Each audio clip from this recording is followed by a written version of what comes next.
Hi friends, ಎಲ್ರಿಗೂ Bhargav kitchen ಚಾನಲ್ಗೆ ಸ್ವಾಗತ.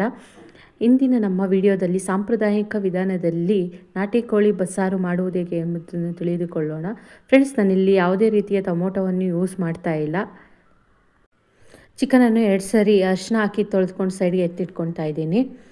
ಇದಕ್ಕೆ ಬೇಕಾಗುವ ಸಾಮಗ್ರಿಗಳು 2 ಗೆಡ್ಡೆ ಈರುಳ್ಳಿ, ಅರ್ಧ ಇಂಚ್ ಶುಂಠಿ, 2 ಗೆಡ್ಡೆ ಬೆಳ್ಳುಳ್ಳಿ, ಸ್ವಲ್ಪ ಕೊತ್ತಂಬರಿ, ಸ್ವಲ್ಪ ಪುದೀನ, ಸ್ವಲ್ಪ ತೆಂಗಿನಕಾಯಿ, ಅಚ್ಚ ಖಾರದ ಪುಡಿ, ಎಣ್ಣೆ, ಸಾಂಬಾರ್ ಪುಡಿ, ಇದು ಮನೆಯಲ್ಲೇ ಮಾಡಿರುವಂತಹ ಸಾಂಬಾರ್ ಪುಡಿ, ರುಚಿಗೆ ತಕ್ಕಷ್ಟು ಉಪ್ಪು, 2 ಟೀ ಸ್ಪೂನ್ ಅಕ್ಕಿ, 2 ಟೀ ಸ್ಪೂನ್ ಕಡಲೆ, 1 ಟೀ ಸ್ಪೂನ್ ಗಸಗಸೆ, ಸಣ್ಣಗೆ ಹಚ್ಚಿಟ್ಟುಕೊಂಡಿರುವಂತಹ ಈರುಳ್ಳಿ, ಸಣ್ಣಗೆ ಹಚ್ಚಿಟ್ಟುಕೊಂಡಿರುವಂತಹ ಕೊತ್ತಂಬರಿ ಸೊಪ್ಪನ್ನು ತೆಗೆದುಕೊಂಡಿದ್ದೇವೆ.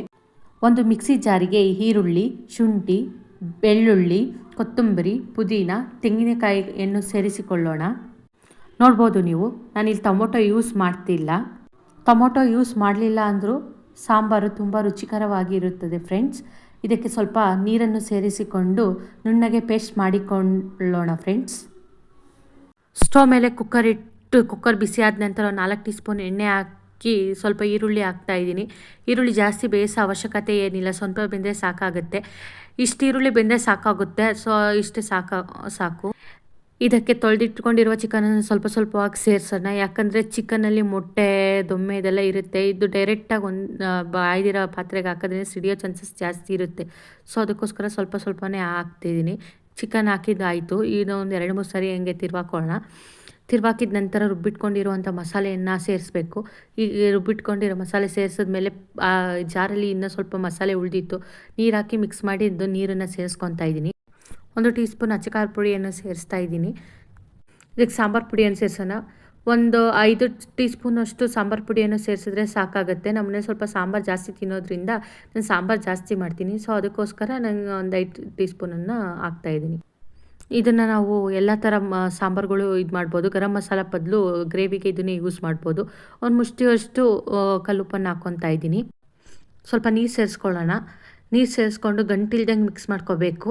ಇದನ್ನು ನಿಧಾನಕ್ಕೆ ಗಂಟಿಲ್ದಂಗೆ ಒಂದು 4-5 ಸರಿ ಈ ಥರ ಮಿಕ್ಸ್ ಮಾಡ್ಕೊಳ್ಳೋಣ. ಇನ್ನೊಂದು ಸ್ವಲ್ಪ ನೀರು ಹಾಕ್ಕೊತೀನಿ.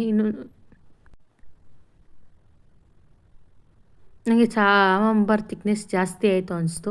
ಸೊ ಅದಕ್ಕೋಸ್ಕರ ಇನ್ನೊಂದು ಸ್ವಲ್ಪ ನೀರು ಹಾಕ್ಕೊತಾ ಇದ್ದೀನಿ. ಇನ್ನೊಂದು ಸ್ವಲ್ಪ ನೀರು ಹಾಕ್ಕೊಂಡು 2 ಸರಿ ಮಿಕ್ಸ್ ಮಾಡ್ತೀನಿ. ಸಾಕು, ಈ ಕನ್ಸಿಸ್ಟೆನ್ಸಿ ಇದ್ದರೆ ಸಾಕಾಗುತ್ತೆ.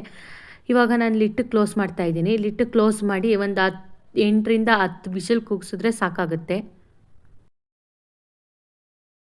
ಒಂದು ಬಾಣಲೆ ಇಟ್ಟು ಅದಕ್ಕಾದ ನಂತರ ಅಕ್ಕಿ ಹುರ್ಕೋಬೇಕು. ಬ್ರೌನ್ ಕಲರ್ ಆಗೋವರೆಗೂ ಹುರ್ಕೋಬೇಕು. ಅದಾದಮೇಲೆ ಸಪ್ರೇಟ್ ಪ್ಲೇಟಿಗೆ ಟ್ರಾನ್ಸ್ಫರ್ ಮಾಡ್ಕೊಳ್ಳೋಣ. ಕಡಲೆ ಮತ್ತು ಗಸಗಸೆ ಹಾಕಿ ಸ್ವಲ್ಪ ಚಟಪಟ ಅನ್ನೋವರೆಗೂ ಹುರ್ಕೊಂಡು ಸೈಡ್ಗೆ ಇಟ್ಕೊಳ್ಳೋಣ. ಇದು ತಣ್ಣದಾದ್ಮೇಲೆ ಒಂದು ಮಿಕ್ಸಿ ಜಾರಿಗೆ ಹಾಕ್ಕೊಂಡು ಪುಡಿ ಮಾಡ್ಕೋಬೇಕು. ಇಷ್ಟು ಪುಡಿ ಆದರೆ ಸಾಕಾಗುತ್ತೆ. ಇದನ್ನು ಬೇರೆ ಬೌಲ್ಗೆ ಟ್ರಾನ್ಸ್ಫರ್ ಮಾಡಿಕೊಂಡು ಒಂದು ಅರ್ಧ ಸ್ಪೂನಷ್ಟು ಉಪ್ಪು, 1 ಸ್ಪೂನಷ್ಟು ಖಾರದ ಪುಡಿ, 2 ಸ್ಪೂನಷ್ಟು ಮಸಾಲೆ ಪುಡಿ ಹಾಕ್ಕೊಂಡು ನೀಟಾಗಿ ಮಿಕ್ಸ್ ಮಾಡ್ಕೋಬೇಕು. ಎಲ್ಲ ಕಡೆ ಉಪ್ಪು ಖಾರ ನೀಟಾಗಿ ಸ್ಪ್ರೆಡ್ ಆಗಬೇಕು. ಅದನ್ನು ಪಕ್ಕಕ್ಕೆ ಎತ್ತಿಡೋಣ. ಈಗ ಕುಕ್ಕರ್ ತಣ್ಣದಿದೆ. ಲಿಟ್ಟು ಓಪನ್ ಮಾಡಿ ನೋಡೋಣ. ಸಾಂಬಾರನ್ನ ಒಂದು 5 ನಿಮಿಷ ಒಲೆ ಮೇಲೆ ಇಟ್ಟು ಕುದಿಸ್ಕೋಬೇಕು. ಸಾಂಬಾರು ಕುದ್ರೆ ಪೀಸಿಗೆಲ್ಲ ನೀಟಾಗಿ ಉಪ್ಪು ಖಾರ ಎಲ್ಲ ಇಳ್ಕೊಳ್ಳುತ್ತೆ. ಸೊ ಅದಕ್ಕೋಸ್ಕರ ಒಂದು 5 ನಿಮಿಷ ಕುದಿಸ್ಕೋಬೇಕು. ಸಾಂಬಾರು ಸಪ್ರೇಟ್ ಮಾಡಿ ಇಟ್ಕೋಬೇಕು. ಒಂದು ಸಪ್ರೇಟ್ ಬಾಣಲೆ ಇಟ್ಕೊಂಡು ಬಾಣಲಿಕ್ಕಾದ್ಮೇಲೆ ಸ್ವಲ್ಪ ಎಣ್ಣೆ ಹಾಕ್ಕೊಳ್ಳೋಣ. ಎಣ್ಣೆ ಕಾದ ನಂತರ ಸಣ್ಣಗೆ ಹಚ್ಚಿಟ್ಕೊಂಡಿರುವಂತಹ ಈರುಳ್ಳಿಯನ್ನು ಹಾಕ್ಕೊಳ್ಳೋಣ. ಈರುಳ್ಳಿ ಸ್ವಲ್ಪ ಕೆಂಪಾಗಿ ಆಗೋವರೆಗೂ ಬೇಯಿಸ್ಕೋಬೇಕು. ಇದು ಎಣ್ಣೆ ಸ್ವಲ್ಪ ಜಾಸ್ತಿ ಆಯಿತು ಅನಿಸುತ್ತೆ. ಎಣ್ಣೆ ಜಾಸ್ತಿ ಆದರೂ ಪರವಾಗಿಲ್ಲ, ಅದು ಪೀಸಿಗೆಲ್ಲ ಚೆನ್ನಾಗಿ ಇಳ್ಕೊಳ್ಳುತ್ತೆ. ಎಣ್ಣೆ ಎಷ್ಟು ಜಾಸ್ತಿ ಹಾಕ್ತೀವೋ ಅಷ್ಟು ಪೀಸಿಗೆ ಉಪ್ಪು ಖಾರ ಎಲ್ಲ ನೀಟಾಗಿ ಇಳ್ಕೊಳ್ಳೋದ್ರಿಂದ ಎಣ್ಣೆ ಸ್ವಲ್ಪ ಜಾಸ್ತಿ ಇದ್ದರೂ ಪರವಾಗಿಲ್ಲ. ಈಗ ಸಪ್ರೇಟ್ ಮಾಡ್ಕೊಂಡಿರೋಂಥ ಪೀಸ್ ಹಾಕಿ